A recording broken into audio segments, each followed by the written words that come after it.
వ్యవసాయంలో మేలు చేసే జీవులు అనేకముంటాయి. వాటిలో వానపాములు, పక్షులు మొదలైనవి. ఇందులో పక్షులు కొన్ని పంటలకు మేలు చేసినా కొన్ని పంటలకు మాత్రం బెడదగా మారతాయి. ముఖ్యంగా జొన్న, మొక్కజొన్న, సజ్జ, ప్రొద్దుతిరుగుడు పంటల్లో కంకిదశలో పక్షులు గింజలను తిని నష్టం చేస్తాయి. అంతేకాదు కూరగాయ పంటలు, పండ్ల తోటల్లోనూ వీటి బెడద ఎక్కువగానే కనిపిస్తుంది. పక్షుల బెడదను దృష్టిలో ఉంచుకొని వేసుకోబోయే పంటను ఆ గ్రామంలో ఒకరిద్దరు కాకుండా ఊరంతా కలిసి ఎక్కువ విస్తీర్ణంలో సాగు చేసుకున్నట్లయితే కొంతవరకు అదుపులో ఉంచవచ్చు. సాధారణంగా రైతులు డప్పులు కొట్టడం, శబ్దాలు చేయడం ద్వారా పక్షుల్ని బెదరగొట్టేందుకు రకరకాల పద్ధతులను ఆచరిస్తూ ఉంటారు. వీటితో పాటు కొన్ని శాస్త్రీయ పద్ధతులను ఆచరణలో పెట్టడం ద్వారా పంటలను పక్షుల బారి నుంచి కాపాడుకోవచ్చునంటూ వివరాలు తెలియజేస్తున్నారు ఆచార్య ఎన్జీ రంగా వ్యవసాయ విశ్వవిద్యాలయం, శ్రీకాకుళం జిల్లా ఆముదాల వలస కృషి విజ్ఞాన కేంద్రం program coordinator doctor D Chinnamanaidu. ప్రధానంగా ఈ పంటలు రబీలో వేసినవి కానీ ఖరీఫ్లో కానీ పక్షుల బెడద చాలా ఎక్కువగా ఉండి పక్షుల వల్ల కూడా పంట నష్టపోతున్నట్టు రైతులు చెప్పడం జరుగుతూ ఉంటుంది. ప్రధానంగా ఈ చిరుధాన్య పంటలు ఏవైతే వేస్తారో జొన్న కానీ, సామలు కానీ, లేకపోతే కొర్రలు, అదేవిధంగా మొక్కజొన్నలోని, అదేవిధంగా ప్రొద్దుతిరుగుడు పంటల్లో ఇలాంటి పంటల్లోనే మనకి ఎక్కువగా పక్షుల బెడద ఉండి నష్టం అనేది కనిపిస్తోంది. కాబట్టి ఈ పంట నష్టాన్ని తగ్గించుకోవాలంటే పక్షులు కూడా పంట మీదకి రాకుండా కానీ లేదా వచ్చినప్పుడు కూడా తీవ్రత తగ్గించుకోవడానికి కానీ రైతులు కొన్ని పద్ధతులు కనుక పాటించగలిగితే పక్షుల బెడద లేదా పక్షుల నుంచి వచ్చే నష్టాన్ని మనం తగ్గించుకోవడానికి అవకాశం ఉంటుంది. ప్రధానంగా జొన్న, ప్రొద్దుతిరుగుడు, మొక్కజొన్న వీటిల్లో ఎక్కువగా మనకి సమస్య ఉండడం అనేది జరుగుతుంది. తోటలకు దగ్గరగా వేసిన పంటల్లో రైతులు కొన్ని ప్రత్యేకమైన యాజమాన్య పద్ధతులు, పక్షులు రాకుండా కొన్ని జాగ్రత్తలు అనేవి తీసుకోవాలి. దీంట్లో ఒకటి ఏంటంటే మొక్కజొన్నలో సాంప్రదాయ పద్ధతి ఏంటంటే పంట తాలూకా చుట్టూ కూడా పొలంలో ఉన్న వెలుపల సైడు ఆకుల మీద తెల్ల సున్నాన్ని కొంతమంది రైతులు వేయడం జరుగుతుంది. ఆ సున్నం వేయటం వల్ల ఎగురుతున్న పక్షికి అక్కడ దాని మీద కనుక సన్లైట్ పడితే ఆ తెల్ల ప్రదేశంలో ఏదో కొత్త అక్కడ ఒక భ్రమలాగుండి ఆ పొలానికి పక్షులు రావడం అనేది తక్కువగా ఉన్నట్టు కూడా తెలుస్తుంది. అదేవిధంగా మెరుపు రిబ్బన్లు కూడా వాడుకోవాల్సిన అవసరం ఉంది. ఈ ఎరుపు, తెలుపు ఉన్నటువంటి రిబ్బన్లు కనుక పంట మీద డయాగ్నల్గా అంటే ఆ చివరికి ఈ చివరికి మధ్యలో కూడా ఒక 10-15 వరుసలు కనుక మీరు పంట కన్నా ఒక అడుగు ఎత్తులో కనుక మీరు కడితే దీనివల్ల ఏంటంటే రిబ్బన్లు గాలి వచ్చినప్పుడు కదులుతూ ఉంటాయి. కదిలినప్పుడు అది కనుక తిరగబడి తెల్లటి సర్ఫేస్ కనుక పైకి వచ్చినప్పుడు సూర్యరశ్మి దాని మీద పడి ఒక మెరుపులాగా వస్తుంది.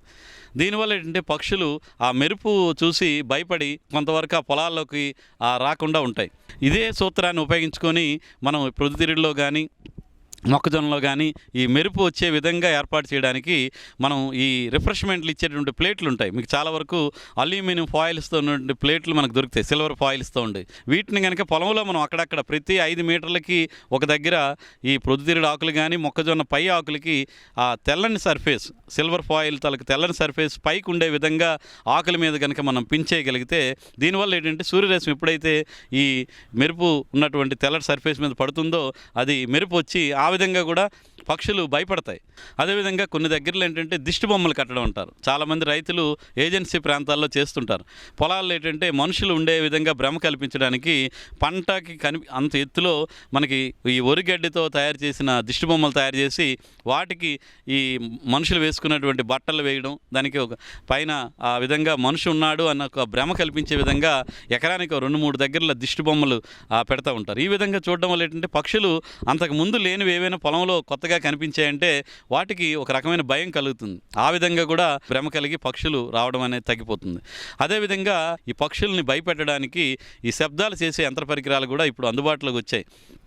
వీటిని కొన్ని గట్టి శబ్దాలని రికార్డు చేసి పొలంలో మనకి పెట్టడం వల్ల ఈ సౌండ్స్ రావడం వల్ల పక్షులు భయపడుతుంటాయి. ఇలాంటి డ్రమ్స్ సౌండ్ కానీ ఈ విధంగా వచ్చే విధంగా ఇప్పుడు చాలా మంది యువకులు ఇలాంటి పరికరాలను కూడా తయారు చేసి రైతులకు అందుబాటులోకి తెచ్చారు. వీటిని మన పొలంలో పెట్టుకొని దానికి సోలార్ సిస్టమ్ని కనుక ఏర్పాటు చేసుకుంటే ఆ విధంగా శబ్దాలకు కూడా పక్షులు భయపడి పొలాలకి రాకుండా ఉంటాయి. ప్రత్యేకంగా పక్షులు మార్నింగ్ 5 నుంచి 6:30 వరకు ఎక్కువగా పొలానికి రావడం జరుగుతూ ఉంటుంది.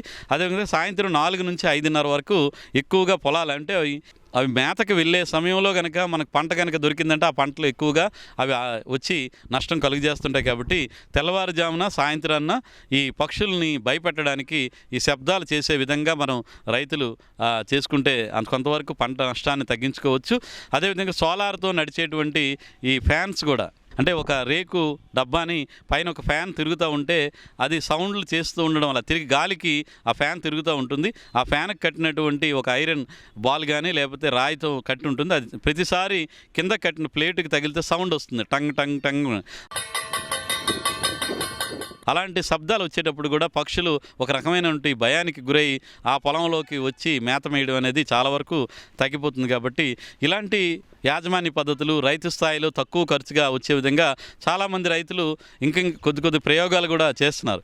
ఏవైతే ఖాళీ బీర్ బాటిల్ని పొలంలో ఒక చిన్న ఎత్తులో 2 కర్రల మధ్యలో బీర్ బాటిల్ని వేలాడదీసి దానికి తగిలే విధంగా ఐరన్ మేకుల్ని పెడుతున్నారు. అలాగే దాని కింద ఒక అట్ట ముక్కను పెడతారు.